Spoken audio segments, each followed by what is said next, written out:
Everyone, अस्सलाम वालेकुम। जैसा कि हमारे तमाम व्यूअर्स जानते हैं कि मैं हूं आपका होस्ट डॉक्टर तनवीर अरशद चौधरी और आज आप प्रोग्राम देख रहे हैं health special on special TV. हमने हमेशा अपने स्पेशल टीवी के हेल्थ स्पेशल शो के अंदर कोशिश ये की है कि जितने भी हमारे व्यूअर्स हों, जितने भी हमारे नाजरीन हैं, जितने भी हमें देखने वाले हैं या जहाँ तक हमारी आवाज़ जाएगी या जितने भी लोग हमें सुनने वाले हैं, उनको एजुकेट करना हमारा पर्पज़ है। आज के इस शो में हम बात करेंगे कि ओबेसिटी, ओबीस यानी मोटापा जो है वो क्यों होता है और मोटापे की रीज़न क्या है। ओवरऑल द वर्ल्ड अगर हम देखें कि पूरी दुनिया में मोटापे की क्या रेशो है और मोटापे से आपकी बॉडी में आने वाली कॉम्प्लिकेशंस क्या हैं, उसको हम किस तरह टाइटल कर सकते हैं। और इसके साथ ही हम बात करेंगे कि बेसिकली पूरी दुनिया में ख़ास तौर पे यूएसए या आपके जितने भी फॉरेन कंट्रीज़ हैं, गल्फ़ है, बाकी जितने भी कंट्रीज़ हैं, यूरोपियन कंट्रीज़ हैं, वहाँ पे ओबेसिटी को किस तरह टाइटल किया जाता है, वहाँ पे ओवरवेट जो है उसको किस तरह उसकी रिडक्शन की जाती है, और फिर फैमिली मेडिसिन जो है उसका हमारे मुल्क में और बाहर की दुनिया में अगर हम उसका मुवाजना करें तो उसमें हमारे हेल्थ सिस्टम के अंदर क्या क्या बेहतरी लाई जा सकती है।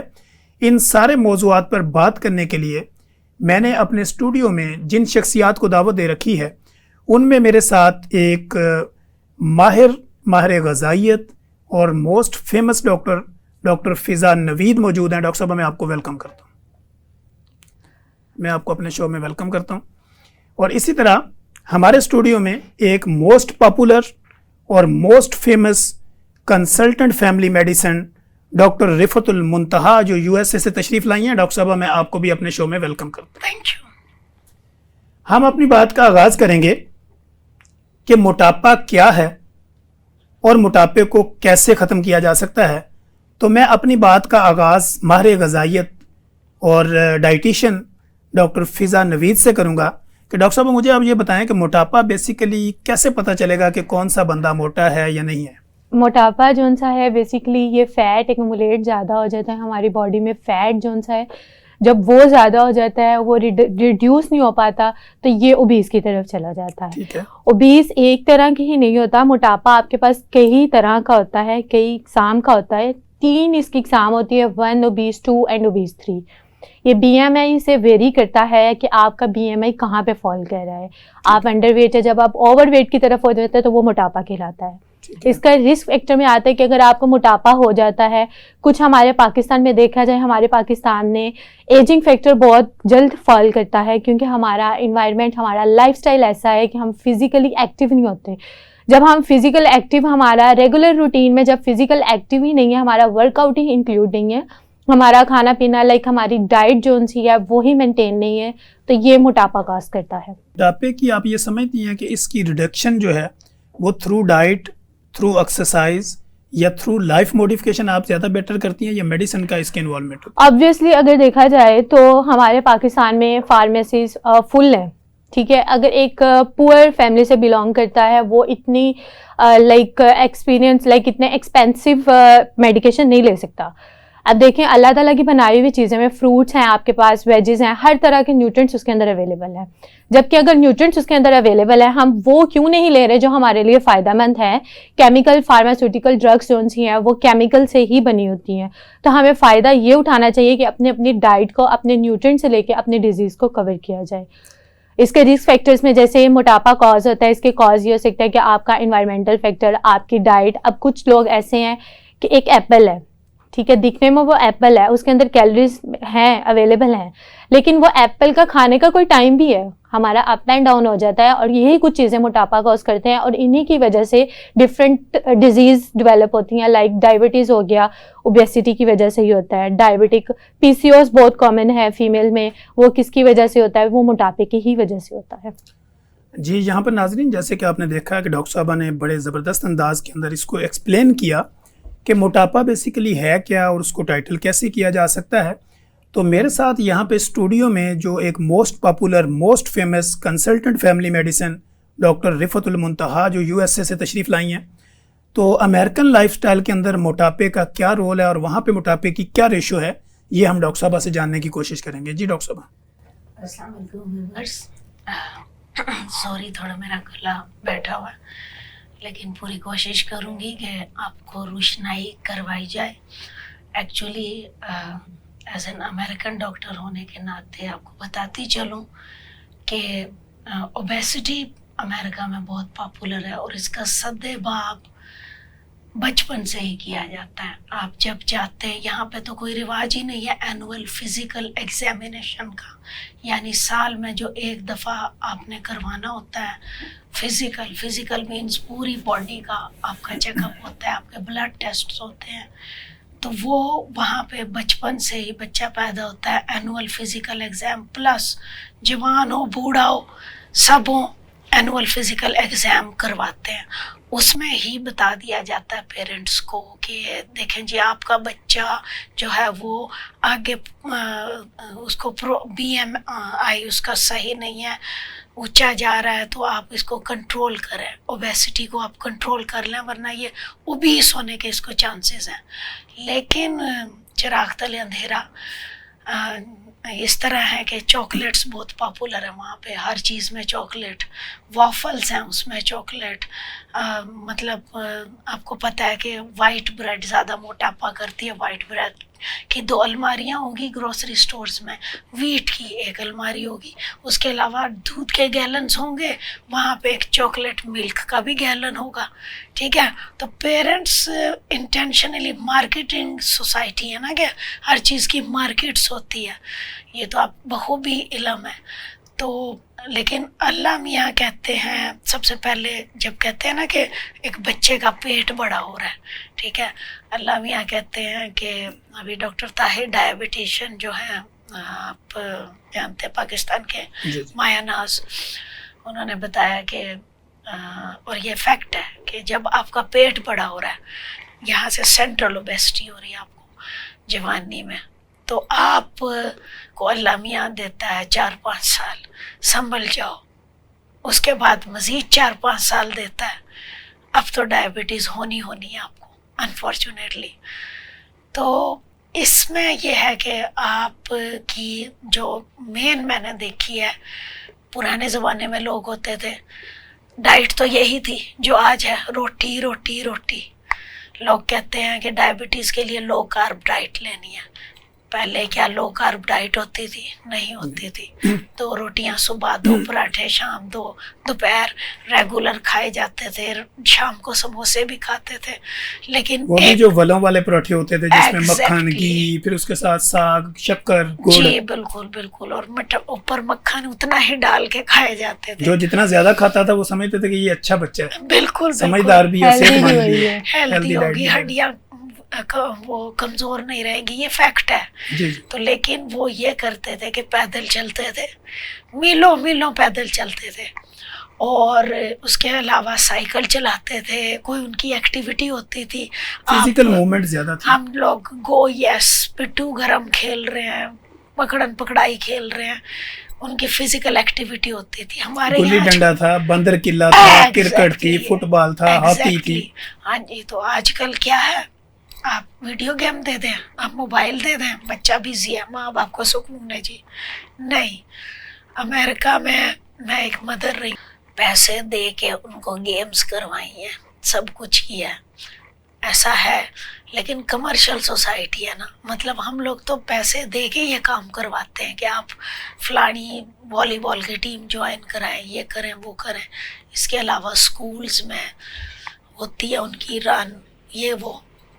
लेकिन जब आप होते हो जवान, एडोलेसेंस में आते हो या जॉब वगैरह करते हो आप, तो अपना ख्याल खुद रखना पड़ता है आपको।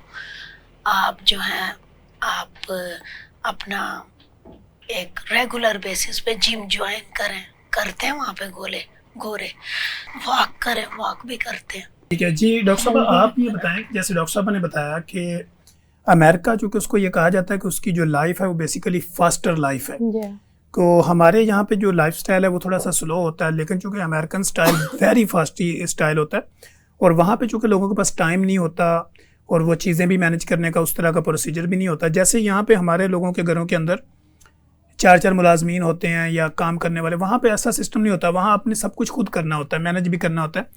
लेकिन चूंकि वो फास्ट फूड प्रोसेस फूड लेने से उनका वेट बढ़ जाता है। Yes. तो पाकिस्तान में तो ये सारी सहूलतें मौजूद हैं, फिर भी लोगों के वेट बढ़ने की क्या वजूहत है? वेट बढ़ने की वजह ये है कि हमारे लाइफस्टाइल में फिजिकल एक्टिविटी इंक्लूड नहीं है। अब लेट्स सपोज आपके पास टू ऑप्शंस है, एक सच और एक झूठ। मैं ये एग्जांपल रिकॉर्ड करती हूँ हर एक सेशन में। आपके पास, आप दुनिया में आए हैं, आपके पास टू ऑप्शंस हैं, एक सच एक झूठ। डिपेंड आप पे करता है कि आपने सच बोलना है कि आपने झूठ बोलना है। रिकॉर्ड हो जाएगा, वो डिपेंड आप पे करता है। अब जैसे कि छोटे छोटे बच्चे हैं, मदर्स इंट्रोड्यूस करवाती हैं उन्हें नूडल्स, स्पेगेटीज, डिफरेंट इस तरह की कैटेगरीज, और इन्हें रिवॉर्ड में कहती हैं कि आप ये खाओगे तो मैं आपको ये दूंगा। और वो लंच बॉक्स प्रिपेयर करने में वो इतना हेक्टिक फील करती हैं कि वो कहती हैं कि नहीं, आज मेरा बेटा स्कूल से कुछ खा लेगा। हमें चाहिए कि अगर हम अपने बच्चों को, जनरेशन को, अगर हम रिवॉर्ड करते हैं उन्हें डिफरेंट फूड का आइटम्स, लाइक उसमें हम लोग अपना मिल्क का पोर्शन अलग दें, उसमें योगर्ट भी आ सकता है, आप उसमें कार्ब्स दें, आप उसमें फ्रूट्स दें, वेजेस ऐड करवाएं, तो आप हेल्दी इंट्रोड्यूस करवाएंगे तो बच्चा हेल्दी टेस्ट डेवलप होगा। अगर आप दूसरी काइंड के स्नैक्स उसे इंक्लूड करवाएंगे, वो टेस्ट उसके अंदर वही डेवलप होगा और फिर वो उसी को ही लेके चलेगा। हमारा लाइफस्टाइल ऐसा है, हमारा इन्वायरमेंट नहीं ठीक, हमारा फिजिकल एक्टिविटी नहीं ठीक, हमें ये नहीं पता कि हमने लाइफस्टाइल को कैसे गुजारना है, कैसे लेके चलना है। और यही वजह है कि हमारे इस कंट्री में, पाकिस्तान में रहते हुए, एज फैक्टर इतना कम है कि एजिंग फैक्टर जो है ना वो 30 ईयर्स में ही आ जाता है। अगर देखा जाए जी, डायबिटिक पेशेंट, डायबिटीज़ को देखा जाए 25 ईयर्स, 30s का अगर होगा कोई, वो स्टूडेंट होगा यूनी लाइफ में, और वो बहुत हेक्टिक फील करता है, डिप्रेस फील करता है, मैं डिप्रेशन में हूँ। भाई 30 साल के 25 साल को क्या डिप्रेशन है? क्या कॉलेज लेवल के, स्कूल के लेवल को क्या डिप्रेशन है? अभी एडल्ट है, अभी तो जिसे कहते हैं अभी तो उसकी ग्रोथ हो रही है, लेकिन वो कहता है मैं थक गया, मैं इतना ही पढ़ सकता हूँ, मैं यही कर सकता हूँ। तो ये हमारे फूड में इशू है, हम उसे इंट्रोड्यूस नहीं कर पाते। चीज़ें वही हैं, फ्रूट्स वही हैं। अब एक एप्पल है, उसे क्या है, आर्टिफिशियल इंजेक्ट किया जाता है उसे कलर देने के लिए आर्टिफिशियल चीज़ें, ओल्ड जिसे कहते हैं ना, आज डिकेड्स में देखा जाए तो वो चीज़ें हमारी अब नहीं है जो पहले थी। जी डॉक्टर रिफतुल मुंतहा, मैं चूँकि आपका गला भी ख़राब है, आपकी तबीयत भी, तो मैंने आपको फोर्स किया और मैं डॉक्टर साहबा को मैंने बुला लिया अपने शो में। तो डॉक्टर साहबा की मेहरबानी कि उन्होंने बहुत ज़्यादा मसरूफियत के बावजूद भी, चूँकि इनका एक लॉस भी हुआ, चूँकि ये हमारी मेडिकल कम्युनिटी की एक हीरो हैं जो अमेरिकन में हमें जो है ना रिप्रेजेंट करती हैं, और हमारी जो सोसाइटी है वहाँ की ये प्रेसिडेंट हैं यूएसए की। तो डॉक्टर साहबा के घर के अंदर जो है वो इस तरह की एक डकैती भी हुई जिसमें इनकी प्राडो चली गई, इनके $17,000 चले गए, और डिफरेंट किस्म का इनके साथ एक जुल्म भी हुआ। तो जिसको हमने डॉक्टर कम्युनिटी के तौर पर भी अपने प्लेटफॉर्म के ऊपर भी हमने उसको उजागर किया और मज़ीद भी करेंगे ताकि इनकी जो रिकवरी है वो हो सके। तो डॉक्टर साहबा की इस कंडीशन के बावजूद भी उन्होंने पब्लिक मैसेज के लिए, पब्लिक अवेयरनेस के लिए हमें टाइम दिया, तो डॉक्टर साहबा का शुक्रिया भी। डॉक्टर साहबा, जैसे आपने देखा कि डॉक्टर साहबा ने अभी एक्सप्लेन कर दिया कि यहाँ पे क्या सूरत हाल होती है, मोटापा बढ़ने की वजूहात क्या होती है। यहाँ पे मैं ये समझता हूँ कुछ लोगों को तो नॉलेज नहीं होता, इस वजह से भी शायद वो डाइट प्रॉपर नहीं ले पाते। लेकिन अमेरिका जैसे मुल्क के अंदर जहाँ पे लोग वेल अवेयर हैं, वेल एजुकेटेड हैं, वहाँ पे मोटापे की क्या रीज़न है? आपको बताया कि साथ ही अट्रैक्टिव न्यूसेंस रखी होती है, दूध के साथ चॉकलेट मिल्क है, ठीक है। और दूसरी चीज़ ये है कि कुछ जेनेटिक भी होता है, जैसे ब्लैक्स हैं, ओबीस हैं, ओबेसिटी है, और प्रोसेस्ड फूड खाते हैं वो लोग, फ्रेश बना के खाते नहीं हैं। ठीक है, आपको हर मील मिल जाएगा प्रोसेस्ड मीट, बना बनाया हर चीज़ रेडी होगा, आर्टिफिशियल आपने उठाना है और आपने लेना है। दूसरी चीज़ ये है कि वहाँ पे आप जाए ना, मोटापा है, स्पेशल क्लिनिक्स बने हुए हैं। अब तो एक आप खड़ा करें वेट मशीन पे, वो आपका BMI भी बता देगी वो मशीन के ये है, इतना मोटा है, उस हिसाब से वो आपको फौरन पकड़ाएंगे डाइट चार्ट। ठीक है।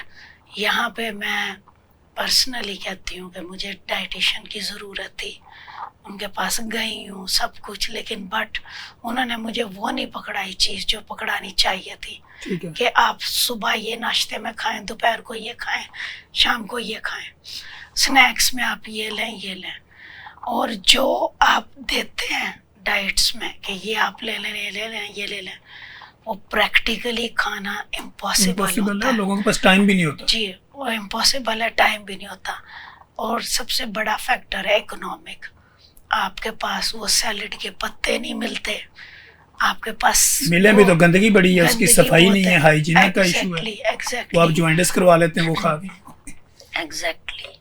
मैं अभी अपने किसी रिलेटिव के घर गई इस्लामाबाद में, उन्होंने मुझे बताया कि कोई अमेरिकन डॉक्टर है, यहाँ आते हैं अमेरिका से, डाइट्स लेके आते हैं ये वो, और मुझसे एक उसके अच्छे खासे पैसे भी चार्ज करते हैं।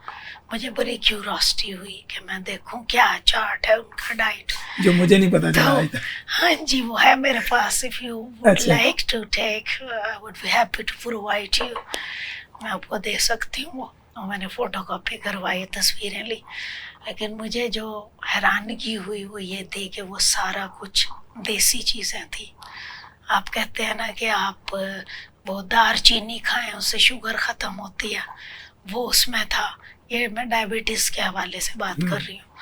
अच्छा, फिर उसके बाद आपने जी अगर इसबगोल का छिलका, तुकमलंगा, चिया सीड आप ये ले सारे सकते हैं, फाइबर चिया में सीड, फ्लैक्स सीड, ये सब के सब उस डाइट्स में शामिल थे। और इवन ये जो होता है एप्पल साइडर विनेगर, सेब का सिरका, ये उसमें शामिल था।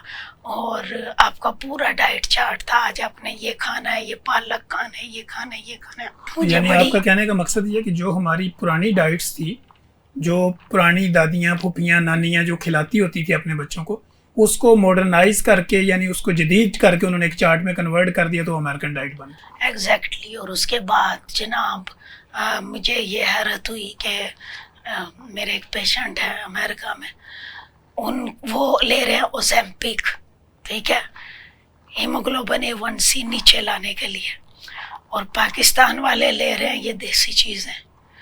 और कहीं बेहतर HbA1c पाकिस्तान वाले का है as compare to who was taking Ozempic. वहाँ पे कॉस्टली भी है, वो इंजेक्शन भी महंगे लगते हैं, ट्रीटमेंट भी मिलता ही महंगा नहीं है, है, मिलते भी नहीं है। मिलता भी नहीं है। और उसके अलावा उसका मेजर साइड इफेक्ट है एक्यूट पैंक्रियाटाइटिस। जी जी।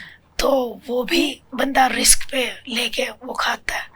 तो सिर्फ एक लाइफ में रेगुलरिटी लाने की बात होती है। आप अगर ये समझ लें कि ज़िंदा रहने के लिए भूख के खाने के साथ आज मुझे वॉक भी करनी है, आज मुझे पैदल भी चलना है, मैं कहती हूँ आप पे कोई बीमारी असर नहीं करती। जी, थैंक यू डॉक्टर साहब, आपने बड़ा ज़बरदस्त अंदाज में ये चीज़ें हमें बताई कि फ़ॉरेन कंट्रीज़ के अंदर और हमारे मुल्क में जो आपका लाइफस्टाइल है खाने पीने का, उसमें क्या क्या चेंजिंग है और किस तरह उसमें बेहतरी लाई जा सकती है। अच्छा डॉक्टर साहब, मैं आपसे ये पूछता हूँ कि एक ही घर के अंदर 3 बच्चे हैं एक ही माँ के, खाते भी एक जैसी खुराक हैं, अब उनमें से एक्टिविटी भी सेम है उनकी, अब उनमें से एक बच्चा मोटा होता है, 2 बच्चे मोटे नहीं होते, तो इसकी रीज़न क्या होती है? क्योंकि कुछ बच्चों को, कुछ कहते हैं जी हम पानी भी पिए तो हमें लगता है जी, कुछ कहते हैं 2-2 पराठे भी खाएं तो उनको कोई फर्क नहीं पड़ता। वो कुछ का ग्रोथ का फैक्टर होता है कि आपका लाइक जेनेटिकली जीन्स एक ऐसा ट्रांसफ़र हुआ होता है। कुछ बच्चे जिनसे ऐसे कहते हैं कि हम खाते नहीं है बट वो दिखते ओबीस है, उनका फिजिकली लाइफस्टाइल जो है ना, लाइक उनका जो वर्कआउट, उनकी जो फिजिकली एक्टिविटी है ना, वो सेम नहीं हो सकती, वो सेम नहीं होगी। वो बच्चा जो सा ज़्यादा ओबीस है वो एक्टिव नहीं होगा, ठीक है, वो एक्टिव नहीं होगा। ये कुछ जेनेटिकली भी आता है, ठीक है। आपने बच्चों से बात, जैसे स्कूल गोइंग बच्चे हैं, मेरा खुद का पर्सपेक्टिव ये है, मैं ये कहती हूँ कि हमें बच्चों को न्यूट्रिशनिस्ट का इतनी अवेयरनेस प्रोवाइड करना चाहिए थ्रू दिस लाइक कार्टून्स। अगर आप देते हैं बच्चों को लगा के, कार्टून्स की जगह उसके अगर आपने एक फ्रूट दिया है एप्पल, उसकी एक ऐसी स्टोरी या बनाना मोस्ट इंपॉर्टेंट जिसमें पोटेशियम प्रेजेंट होता है, मैग्नीशियम है, फास्फोरस है, या different vitamins and minerals fruits में क्या प्रेजेंट होते हैं। उन्हें चाहिए कि एक आपने उन्हें बनाना दी है और उसके कॉजेज और इफेक्ट्स भी बताने चाहिए। आजकल 3 क्लास का जो सा स्टूडेंट है वो भी बहुत एक्टिव होता है, उसे भी पता होता है कि भाई गेम्स कैसे चलती हैं, आजकल तो प्रेप वाला ही मान नहीं है, 3 तो दूर की बात कैसे है। चलती है। तो ये जब हम थे नर्सरी प्रेप 1 में, तब ये चीज़ें नहीं थी। जी नाजरीन, हम यहाँ पे लेते हैं एक ब्रेक के बाद बड़ी मज़े की गुफ्तगू हो रही है, क्योंकि अमेरिकन और पाकिस्तानी डाइट का जो स्टाइल है, लाइफ का जो स्टाइल है और मेडिकेशन का जो स्टाइल है, इसके ऊपर हम बात कर रहे हैं। और पाकिस्तान से हमारे पास जो है वो डॉक्टर फ़िज़ा नवीद मौजूद हैं, और अमेरिकन में हमारी कंसल्टेंट फैमिली मेडिसिन की प्रेसिडेंट डॉक्टर रिफतुल मुंतहा हमारे साथ मौजूद है। कहीं मत जाइएगा, ब्रेक के बाद हम अपनी बात कर। नाज़रीन, जैसे कि आपने देखा है कि यहाँ पे अमेरिकन लाइफस्टाइल में मोटापे को किस तरह टाइटल किया जा सकता है और पाकिस्तान में मोटापे को किस तरह ख़त्म किया जा सकता है, या उसको through lifestyle, life modification, diet habits, या थ्रू मेडिकेशन या थ्रू सर्जरी। बेसिकली पाकिस्तान और अमेरिकन में जो लाइफस्टाइल है वहाँ के लोगों का मोटापे के बढ़ने की वजूहात, फिर उसको रिडक्शन में, रिवर्स करने में जो तरीक़ाकार इख्तियार किया जाता है, इन सब के ऊपर हम बात कर रहे हैं। और हमारे साथ आपको पता है कि जैसे भी जो लोगों ने हमें अभी ज्वाइन किया है वो जानते होंगे, ये जो पहले प्रीवियस हमें देख रहे हैं उनके, और जो न्यू जिन्होंने ज्वाइन किया, इन सब के लिए ये मालूमात में इजाफे के लिए कि हमारे स्टूडियो में जो यहाँ पे तशरीफ़ रखती हैं वो डॉक्टर फ़िज़ा नवीद हैं, जो माहिर ग़ज़ाइयत हैं, वो पाकिस्तान से। और इसी तरह हमारे पास जो है वो consultant family medicine president USA doctor Rifatul Muntaha, जो अमेरिका से तशरीफ़ लाई हैं, वो भी यहाँ पे मौजूद हैं। तो हम कंपैरिजन को लेके चल रहे हैं कि अमेरिकन लाइफस्टाइल और पाकिस्तानी लाइफस्टाइल में मोटापा कैसे होता है और उसको ख़त्म कैसे किया जा सकता है। अच्छा डॉक्टर साहब, मेरा जो डाइटिशियन से एक गिला रहता है, being a practitioner, being a clinician, being a consultant medical physician, कि मेरे क्लिनिकल ट्रायल में बेशुमार लोग रिपोर्ट होते हैं। उनसे जब हम कहते हैं कि आप अपना वज़न कम करें, तो वो कहते हैं डॉक्टर साहब मैं बड़ी बड़ी डाइटिशियन के पास गई थी, वो फ़लाँ फेमस थी, उसके पास भी गई हैं, वो हमें चार्ट लिख के दे देती हैं, सुबह ये खाएं, शाम ये खाएं, तो इतना हमारे पास टाइम नहीं होता। क्या आप बीइंग अ डाइटिशियन ये समझती हैं कि आपका भी कहीं ना कहीं फेलियर है पेशेंट को एंगेज करने में?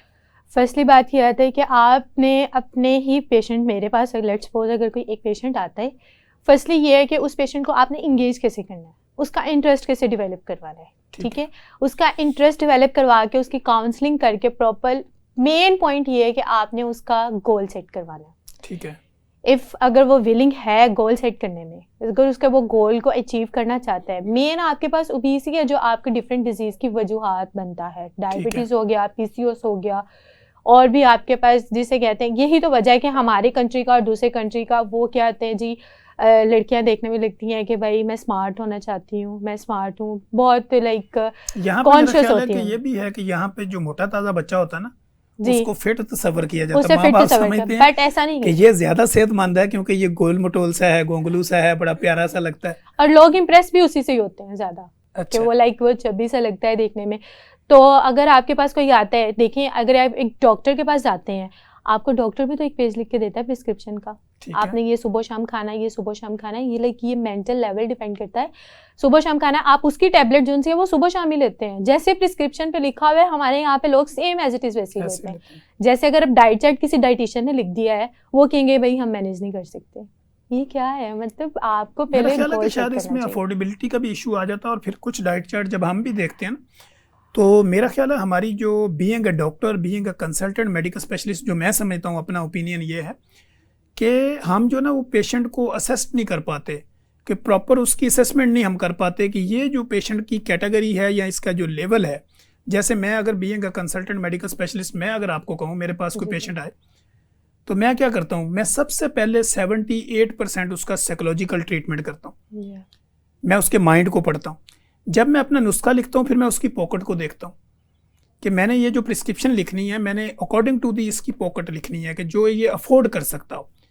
इसी तरह मेरा ख्याल है डाइटिशियन को भी ये चाहिए कि वो बंदे की लेवल ऑफ लिविंग, उसका स्टैंडर्ड देखें, उसका स्टाइल देखें, वो रहता कौन से एरिया में है, वो अफोर्ड कर सकता है, वो कितना विलिंग है और कितना वेल अवेयर है, उस हिसाब से अगर करें तो मेरा ख्याल ज़्यादा। ये डाइट चार्ट में ये हमारे प्लान में इंक्लूडेड है। ये ऐसे इंक्लूडेड है कि जब आप काउंसलिंग करते हैं किसी पेशेंट की, काउंसल का मतलब यही होता है कि आप उसका 24 hour call, food frequency, food questionnaire fill करवाएं। आप उसका जब नेम वगैरह पूछते हैं, उसका सोशो इकोनॉमिक स्टेटस, उसकी फैमिली हिस्ट्री, उसकी ड्रग हिस्ट्री, उसकी पास्ट हिस्ट्री भी पूछते हैं, ताकि आपको इतना आइडिया हो सके क्या ये एक एप्पल खरीद सकता है, ठीक है, क्या ये सीड्स खरीद सकता है, उसके अकॉर्डिंग आप उसका प्लान करते हैं। और उसके अकॉर्डिंग आप देखते हैं कि अगर इसकी इतनी कैलोरीज मैनेज हो रही हैं BMI के थ्रू, इसकी इतनी कैलोरीज AMDR के थ्रू निकल रही हैं, तो हमने इसके चार्ट को इसके स्टेटस के अकॉर्डिंग हमने इसे कैसे मैनेज करना है। जैसे एक DHA में रह रहा है और एक like normal middle class area में रह रहा है, तो आपने उसे DHA वाले को कौन सी डाइट ऐड करनी है उसके चार्ट में, और आपने जो पुअर मिडिल एरिया में रह रहा है आपने उसकी चार्ट कैसे बेटर करनी है, ये आप पे डिपेंड करता है। अच्छा डॉक्टर साहब, एक सवाल ये भी होता है कि आप देखें डाइट चार्ट के अंदर हम ज़्यादातर फ्रूट, वेजिटेबल, इस तरह की चीज़ें लिखते हैं। कुछ आपको पता है कि कुछ लोग वेजिटेरियन नहीं होते, वो फ्रूट को लाइक ही नहीं करते, वेजिटेबल, तो उनको आप उनका मोटापा कम करने के लिए, उनकी डायबिटीज़ को रिवर्स करने के लिए आप क्या डाइट प्लान सजेस्ट करते हैं? डायबिटीज़ एक ऐसी डिजीज़ है जो फुली रिकवर नहीं हो सकती, मेंटेन हो सकती है, फुली रिकवर नहीं हो सकती। आप ठीक। उसे टोटली ख़त्म नहीं कर सकते। ठीक है। टाइप 1 एंड टाइप 2 दो तरह की डायबिटीज़ होती हैं। फुली रिकवर मेंटेन हो सकती है, वो फुली रिकवर मेंटेन कैसे हो सकती है? अब देखिए, एक डायबिटीज़ पेशेंट है, वो ले रहा है शुगर का इंटेक बहुत ज़्यादा ले रहा है, तो ये क्या है? ये उसकी बेवकूफ़ी है। आपके पास प्रोटीन्स है, फैट्स हैं, फ्रूट्स नहीं है, वेजिटेबल्स वो नहीं लाइक करता, लाइक वो नॉन वेजिटेरियन है, वेजिटेरियन। तो फिर आपने उसे क्या करना है? आपने उसकी फ्रूट्स की क्वांटिटी, उसकी सर्विंग ज़्यादा कर देनी है। आपने उसकी कार्ब्स, कम्प्लेक्स कार्ब्स उनसे है ना, उसकी सर्विंग ज़्यादा कर देनी है। अच्छा, और इन्हीं में कॉम्प्लेक्स मैनेज कार्ब करके की जहाँ पे बात आती है कि डिफरेंट जगह पे लोग हमें ये पूछते हैं, सोशल मीडिया पे भी सवाल करते हैं, तो जो कॉम्प्लेक्स कार्ब और जो सिंपल कार्ब होते हैं, इसमें क्या इनमें फ़र्क होता है? सिंपल कार्ब्स उनसे होते हैं ना, आप में उसका शुगर इंटेक लाइक बाइकार्बोनेट्स वगैरह ज़्यादा प्रेजेंट होते हैं। ठीक है। कम्प्लेक्स उनसे होते हैं ना, वो कम्प्लेक्स होते हैं। अगर हम इसको और आसान अल्फाज में करें तो जो सिंपल कार्ब इसमें चावल ये आ जाते हैं, ये आ जाते हैं, यस, यही आ जाते हैं। जैसे और आपके पास कॉम्प्लेक्स जो है वो कार्ब उसके अंदर क्या जैसे आपके पास ब्राउन ब्रेड होती है, ठीक है, ये आपके पास वेट लॉस के लिए यूज होती है। अब तो ये बहुत कॉमनली यूज हो गया हुआ है। जैसे ये सारी चीजें आपके जितने पल्सेस वगैरह है, ये कम्प्लेक्स में ही आता है। ठीक है। और जैसे आपके पास पल्सेस आ जाती हैं, ये भी कार्बोहाइड्रेट्स की ही कैटेगरीज में आती हैं। तो अकॉर्डिंग टू माय पॉइंट, आप प्रोटीन्स, फैट्स, इसकी ही सर्विंग्स को मेंटेन करते हुए आप अपनी कैलोरीज का प्लान कंडक्ट कर सकते हैं। जी नाज़रीन, जैसे आपने देखा कि हमारे पास जो माहिर ग़िज़ाइयत हैं, डाइटिशियन हैं, न्यूट्रिशनिस्ट हैं, वो बड़े ज़बरदस्त अंदाज में आपको ये बता रही हैं कि जो चीज़ें आप अपनी बॉडी में इंटेक करवाते हैं, वो बेसिकली अगर मेरी बॉडी के अंदर कोई भी चीज़ इंटेक होती है, वो मेरी बॉडी में जाके करती क्या है, उसमें पोर्शन जो होते हैं वो क्या है, यानी उसमें कार्ब कितने हैं, प्रोटीन कितनी है, फाइबर कितनी है, न्यूट्रेंट क्या है, ये सारी चीज़ें जाके आपकी बॉडी के अंदर ये चीज़ें आपकी चलती हैं, तो फिर जाके आपकी बॉडी में एनर्जी का लेवल बहाल होता है।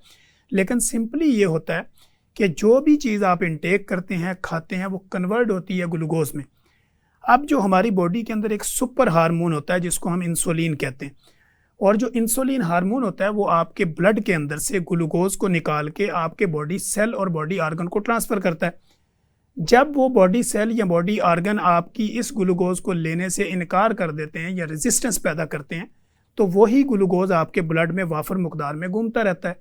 फिर जब आप अपना ब्लड ग्लूकोज चेक करवाते हैं तो आपका शुगर का लेवल बढ़ जाता है। तो बेसिकली जब आपकी बॉडी के अंदर ग्लूकोज का लेवल बढ़ जाए और वो आपकी बॉडी रेजिस्टेंस पैदा करे, जिसको हम इंसुलिन रेजिस्टेंट कहते हैं, तो यही ग्लूकोज आपकी बॉडी में फ़ैट में कन्वर्ट होना शुरू हो जाता है। डॉक्टर साहब, मैं आपके साथ साथ मैंने कहा कुछ मैं भी एक्सप्लेनेशन दे दूं। तो बेसिकली आज हमारे शो के अंदर चूँकि तीनों हम डॉक्टर हैं और फिर दुनिया भर में हम बैठते हैं, फिर लोगों के एक्सपीरियंस भी होते हैं, फिर हम देखते भी हैं और डेली बेसिस पे सैकड़ों मरीज़ देख के हम यहाँ पहुँचते हैं। तो अमेरिका से चूँकि डॉक्टर साहब हमारे साथ मौजूद हैं, तो हम इनकी मौजूदगी का फ़ायदा उठाएँगे कि डॉक्टर साहब, अमेरिका में वेट लूज़ करने के लिए फ़ास्ट ट्रैक क्या है? फास्ट ट्रैक ये है कि आप कार्बोहाइड्रेट तो अपनी डाइट से निकाल दें। ठीक है। उसके अलावा प्रोटीन, वहाँ पे रोटी, नान, ये इस तरह की चीज़ों का इस्तेमाल होता है या सिर्फ ब्रेड श्रेड का इस्तेमाल ज़्यादा होता है? वगैरह होती है, ब्रेड जैसे बन्स हो गए, बर्गर के बन्स हो गए, पिज़्ज़ा हो गया। ठीक है। और उनसे कहीं ज़्यादा अच्छी हमारी रोटी है वीट की। ठीक है। वो प्रोमोट करते हैं कि आप वीट की रोटी लें। एक सिंपल सा ये है कि जब आपके उसमें कार्बोहाइड्रेट ज़्यादा होते हैं तो वो आपके चेंज हो जाते हैं ट्राइग्लिसराइड्स में, शुगर जो है। ठीक है, ट्राइग्लिसराइड आपके ब्लड में ज़्यादा हुई, जो कि अमूमन होती है, इसका ये मतलब होता है कि आप उसको कट डाउन करें। ठीक है। एक मैं आपको अपनी मिसाल देती हूँ, लाइव मिसाल देती हूँ कि मैं मतलब मेरे कार्बोहाइड्रेट्स थे 356। ठीक है। इतने ख़तरनाक हद तक। मैं चली गई हज पे, 17 या 21 दिन का हज था। वहाँ मैं क्या करती थी कि रोज़ाना एक उम्रा करती थी और उसके अलावा मैंने दबा के पाए खाने, सुबह जो भी पाकिस्तानी लाहौरी दुकान होती थी सब कुछ। तो 21 दिन के बाद मैं वापस आई हूँ, मेरे कार्बोहाइड्रेट से 120 समथिंग। अमेरिकन डॉक्टर कहे मेरी फैमिली फिजिशियन के, क्या किया तुमने? मैं कहा कुछ नहीं किया, मैं खुद हैरान हूँ क्या किया। लेकिन मैंने जो रिसर्च की उसका ये रिज़ल्ट हुआ कि उम्रे का जो सफ़ा मरवा का चक्कर है, जो 5-7 जो चक्कर लगते हैं खाना काबा के गिर्द, उन सब का डिस्टेंस जो है वो 3 माइल्स था। ठीक है। तो यानी कि कहने का ये मकसद है 3 माइल रोजाना walk can eradicate every single thing in your body. ठीक है, तो मतलब ब्लड प्रेशर आपका कम हो सकता है, ट्राइग्लिसराइड सिरे से हट गए तो आपका हार्ट डिजीज़ कम हो सकती हैं। उसके अलावा जो आप कह रहे हैं ना कि फास्ट ट्रैक क्या है, ज़्यादा वो नहीं करते, बिल्कुल ही नहीं हटाते। मैं एक आप सिंपल सा रूल, एक क्वार्टर प्लेट ले लें, मतलब जो ज़्यादा ना बड़ी हो प्लेट ना बहुत ज़्यादा छोटी हो, ठीक है, दरमियानी प्लेट ले लें और उसके बाद उसमें आधे प्लेट में आप डाल दें सैलेड्स या थोड़ा सा फ्रूट डाल लें, कुछ कर लें। 1/4 में डाल लें आप अपना सालन, चाहे वो वेजिटेबल्स हों, चाहे वो आपके वो हो बीन्स हों, कोई दालें हों या कुछ हो, और क्वार्टर प्लेट में आप डालें चावल या क्या कह लें रोटी, जो भी आपने खानी हो। लेकिन अभी ये एक मुहिम्मा है कि कितने चावल, और मैं तो यूँ करती हूँ कि रोटी के 4 तरह पीस करके उसको रख देती हूँ, क्योंकि कहा यह जाता है ना कि 200 जो कार्ब होते हैं ना वो आप पर डे अगर आप लें तो आप नॉर्मल चलते हैं। तो मैं जब ये सोचता हूँ कि 200 कार्ब हम जो रोटी खाते हैं, मेरा ख्याल एक रोटी में 200-250 कार्ब होते हैं जी, और हर घंटे बाद एक रोटी लोग खाते हैं। लेकिन ये हाईली इम्पॉसिबल है कि आप ना इतने में अपना पेट भर लें। कुछ डॉक्टर्स वहाँ पे अमेरिका में कहते हैं आपको बकरी बनना पड़ेगा, शॉर्ट इंटरवल्स में कुछ ना कुछ आप खाते रहें, पेट भर के नहीं खाना। दूसरा जो डॉक्टर्स का थॉट ऑफ थ्योरी है वो ये है कि आप इंटरमिटेंट फास्टिंग करें। मेरा ख्याल ये सबसे बेस्ट वे है, सबसे बेस्ट है। और हमारी जो शरई लिहाज से अगर हम देखें तो सुन्नत भी यही कहती है कि आप एक खाना अगर सुबह में खाते हैं दूसरा शाम में खाएं, और जब भी खाना खाएं तो खाने में पोर्शन से रखें कि फाइबर लें, उसमें प्रोटीन लें, क्योंकि लोगों को आपको पता वेट बढ़ने के साथ साथ कब्ज के इशू होते हैं। जी मैं वहाँ पे अपना की association of physicians of north America की जनरल सेक्रेटरी भी हूँ, अपस्टेट चैप्टर की। तो एक स्कूल ऑफ थॉट, मतलब जो गोरों का है, जो जामा है और येल स्कूल ऑफ मेडिसिन है, उन्होंने ये रिसर्च नई इशू की है कि आपको हफ्ते में कम से कम 2 या 3 दिन फास्ट करना चाहिए। और इस पे हम लोगों ने पर्सनली तजर्बे भी किए हैं कि किसी को हमारी सोसाइटी में, हमारी मेंबर्स में डायबिटीज़ हुई है, न्यू ऑनसेट है, कुछ है, उस बंदे ने रोज़े रखे हैं और उसकी माशाल्लाह हीमोग्लोबिन A1C 6 पे है। बेसिकली वो आपने हार्मोन जो है ना उसको आपने कंट्रोल कर लिया, बैलेंस्ड कर लिया, तो वो सारी चीज़ें यूटिलाइज होगी बॉडी। हाँ जी, बात ये कि हमारे यहाँ पे ओबेसिटी को फ़रोग़ दिया जा रहा है कि ओबेसिटी है, वज़न कैसे कम करना। जो कॉज कर रही है उसको कॉज को नहीं हम वो करते। फॉर एग्जांपल हाइपोथायरॉयडिज्म में क्या होता है, ओबेसिटी होती है, आप उसे कंट्रोल करें आप। और मैं ये समझती हूँ कि सबसे ज़्यादा फैक्टर है आपका साइकोलॉजिकल डिस्टर्बेंस, आपकी डिप्रेशन, जो सारी बीमारियों को फ़रोग़ देती है। आपको हाइपोथायरॉयडिज्म हो जाएगी, POCs हो जाएंगी, आपको डायबिटीज़ हो जाएगी, स्ट्रेस की वजह से। मदर ऑफ डिजीज़ है जी, मदर ऑफ डिजीज़ है। स्ट्रेस जो है वो रिलीव करना है आपको। आप किसी के पास ज़रूरी नहीं आप ड्रामे देखें, फिल्में देखें, इसी से स्ट्रेस हो जा, रिलीव हो जा। हमारे यहाँ क्या कल्चर है, इधर बंदा थोड़ा बूढ़ा हुआ, चलो जी बिठा दिया उधर, तस्बीह पकड़ लें और कोई काम नहीं, पकड़ लें और बिठा दें आप उस पे।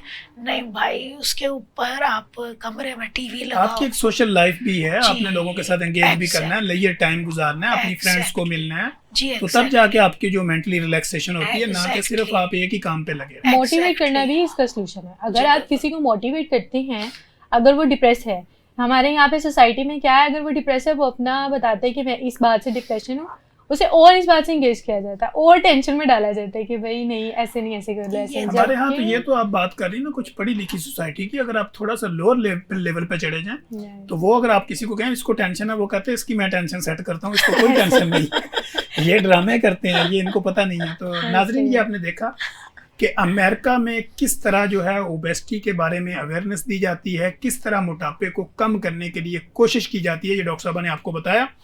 अब हम आते हैं कि पाकिस्तान में जो मोटापा है, सबसे पहले तो लोगों को अवेयरनेस ही नहीं है वो मोटापे को खूबसूरती समझते हैं। और इसी तरह मैं हमेशा अपने क्लिनिकल ट्रायल में लोगों को ये कहता हूँ कि अगर आपके पेट बढ़ गया ना, पेट एंड वेट ये दो अलग चीज़ें हैं, क्योंकि पेट बढ़ना ज़्यादा ख़तरनाक है बनिस्बत वेट बढ़ने के, क्योंकि पेट के अंदर से 35 किस्म के हार्मोन जनरेट होते हैं जिन्होंने खुदकश जैकेटें पहनी होती हैं और वो धमाके करते हैं आपके किडनी पे, आपके लिवर पे, आपके हार्ट के ऊपर, और डिफरेंट सतह पे जाके वो आपकी बॉडी को डैमेज करते हैं। तो पाकिस्तान में मोटापे को रोकने के लिए माहिर ग़िज़ाइयत क्या रोल अदा कर रही है? पाकिस्तान में रोकने के लिए पहले ये न्यूट्रिशन का इतना स्कोप नहीं था। अब हर एक बच्चे को भी पता है, इंटर के भी स्टूडेंट्स को पता है कि भाई न्यूट्रिशन एक चीज़ है। ठीक है। बिकॉज सोशल मीडिया आजकल हमारे पाकिस्तान में इतना इन हुआ हुआ है कि हर कोई सोशल मीडिया, इंस्टा आईडीज़ वगैरह है। हमें खुद इंटर के स्टूडेंट्स जो हैं मोस्टली फीमेल पीसीओएस का इशू है, हमें डिप्रेशन है, साइकोलॉजी। तो मेरे ख्याल से अकॉर्डिंग टू माय ऑब्जर्वेशन ये होना चाहिए कि हमारा एक साइकोलॉजिकल अवेयरनेस पे एक सेशन होना चाहिए जहाँ पे बच्चों को स्कूल लेवल में, मैट्रिक लेवल में, और ये एक सब्जेक्ट होना चाहिए। ठीक है। ये एक फुली एक सब्जेक्ट होना चाहिए जहाँ पे बच्चे का ना ब्रेन वॉशिंग की जाए, बच्चे को ताकि उसको डाइट के बारे में अवेयरनेस दी जाए, अवेयरनेस दी जाए, एजुकेट किया जाए, और माँ को बताया न्यूट्रिशन जाए क्या खिलाना है जी, बच्चे को पता होना चाहिए क्या खाना है। यस। और एक न्यूट्रिशन कैंप जो सा है वो हर मंथ में हर स्कूल में, हर इंस्टीट्यूट में एक अच्छा सा न्यूट्रिशन कैंप हमारे पाकिस्तान में लगाया जाए, अरेंज करवाया जाए। उसमें भी अवेयरनेस बच्चों को दी जाए ताकि बच्चे इंटरेस्ट डेवलप हो बच्चों में, और बच्चे जो हैं अपने ही पेरेंट्स को जाके कहें कि हमें लंच बॉक्स में आज ये चीज़ें बना के दें। हमारा फूड पिरामिड हो गया, फूड गाइडलाइन हो गया, फूड प्लेट हो गया, एक लंच बॉक्स में उसके पोर्शंस अगर दिया जाए तो बच्चे का इंप्रेशन जो सा है वो भी इम्प्रेस्ड हो उससे, उसका इंटरेस्ट डेवलप हो और वो न्यू चीज़ें जो से हैं वो स्कूल अपने लंच बॉक्स में लेके आए। जी नाज़रीन, यहाँ पे हम डॉक्टर साहबा से ये जानें कि डॉक्टर साहबा आप पब्लिक के लिए 1 मिनट में मैसेज ये देंगी कि लोग अमेरिका जाने की बड़ी तैयारी करते हैं, हर बंदे की कोशिश होती है कि मैं अमेरिका चला जाऊँ, यूएसए शिफ्ट हो जाऊँ। तो क्या यूएसए में मोटापे को जिस तरह रिवर्स करने के लिए कोशिश हो रही है, तो आप क्या पैगाम देना चाहेंगी हमारी कम्युनिटी को कि वो किस तरह अपने मोटापे को ख़त्म करें? मैं ये कहूँगी कि एक तो आप अपनी डाइट कंट्रोल करें, ये पेप्सी और ये जितने सोडे हैं ये सब बंद कर दें। आप के घर मेहमान आता है, आप उसे कच्ची लस्सी दे सकते हैं, आप उसे दही की लस्सी सर्व कर सकते हैं, बजाय इसके कि आप दें पेप्सी लाजमी तौर पे या कोई आर्टिफिशियल जूस दें। ठीक है। दूसरी चीज़ ये कि बच्चों को लंच में सैलेड का फ़रोग दें, जैसे हम लोग करते थे, उबले हुए अंडे खाते थे बचपन में, उबाल के आलू, उसमें फिर स्टार्च नहीं रहता, उसको नमक मिर्च के साथ खा लिया, और सैलेड्स खा ली, फ्रूट चाट खाते थे हम लोग। इस चीज़ को फ़रोग दें बनिस्बत आप दें जैसे नगेट्स हो गए या नुटेला ब्रेड लगा के नया ट्रेंड चला, नुटेला सुबह भी, दोपहर भी, शाम भी, ये बंद करें। और बड़े जो हैं वो स्पेशली वॉक को तरजीह दें, अपने लाइफस्टाइल को, चेंज इन लाइफस्टाइल आपका बहुत ज़रूरी है। जब तक ये नहीं होगा डाइट भी असर छोड़ देगी, डाइट करना फजूल है। जी डॉक्टर साहब, आप पब्लिक के लिए क्या मैसेज? पब्लिक के लिए ये मैं मैसेज कन्वे करूँगी, firstly thing is that health is wealth. अगर आप अपनी हेल्थ को एक अच्छे वे में लेके चलेंगे तो आप लॉन्ग लास्टिंग अपनी लाइफ को एंजॉय कर सकेंगे। अपने लाइफस्टाइल में अपनी फ़िज़िकल एक्टिविटी बहुत अच्छी रखें, अपना वर्कआउट ऐड करें, अपनी जो सी फूड है वो आप फास्ट फूड्स को छोड़ के, पिज़्ज़ाज़, बर्गर्स ये वगैरह ये छोड़ के आप एक हेल्थी फ्रूट्स हो गया, वेजिटेबल्स हो गया, कुकम्बर भी आपके पास, डिफरेंट सैलेड्स भी हैं। जैसे मैम ने बताया कि अगर गेस्ट आता है कोई, तो आजकल क्या है जी, कोक बहुत इन हुई है, जबकि कोक जो है वो एक डिस्ट्रॉय की तरफ आपको लेके जाती है। ये आपकी प्रोटेक्शन के लिए नहीं है, आपके ऑर्गन्स को डिस्ट्रॉय कर देता है, आपका स्टमक अल्सर जो है ये उसकी तरफ लेता है। कोक एक एसिड की कैटेगरी में आती है, ये बिल्कुल भी ठीक नहीं है। मैं बताती चलो, मैं पंजाब फूड अथॉरिटी में एज ए इंटर्नी थी और मैं गई। जी नाज़रीन, चूँकि आपको पता है कि स्टूडियो के अंदर टाइम लिमिटेशंस होती हैं, हमने मोटापे के ऊपर पाकिस्तान में और अमेरिका में मोटापा किस तरह फैल रहा है और इसको कैसे रिवर्स किया जा सकता है, इसके ऊपर हमने कम्प्लीटली बात करने की कोशिश की। और उम्मीद है कि आपको हमारी बातें पसंद आई होंगी और हमारी जो एडवाइस है वो भी आपको पसंद आई होगी। इंशाल्लाह हम कोशिश करेंगे कि अपने नेक्स्ट प्रोग्राम के अंदर नए गेस्ट के साथ नई बीमारी के ऊपर अवेयरनेस पैदा करने की कोशिश करेंगे। तब तक के लिए इजाज़त दीजिए।